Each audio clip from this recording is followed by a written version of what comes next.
కుర్చీ తాత అలియాస్ కాలా పాషాను పోలీసులు అరెస్ట్ చేశారు. కుర్చీ తాత సోషల్ మీడియాలో చాలా ఫేమస్. యూట్యూబ్లో కుర్చీ తాత వీడియోస్ ఎక్కువ మంది చూస్తూ ఉంటారు.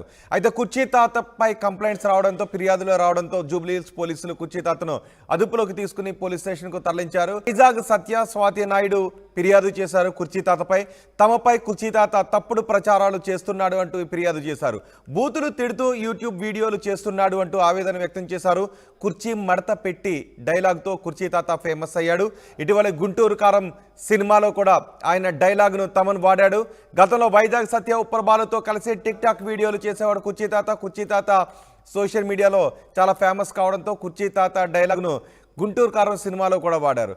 అయితే కుర్చీ తాత వైజాగ్ సత్య స్వాతి నాయుడుపై యూట్యూబ్లో బూతులు తిడుతున్నాడు అంటూ ఫిర్యాదు చేశారు. నిజానికి సోషల్ మీడియాను ఒక స్థాయి దాటే శృతి మించి అందరూ కూడా వాడుతున్నారు. సోషల్ మీడియాలో ఫేమస్ కావడానికి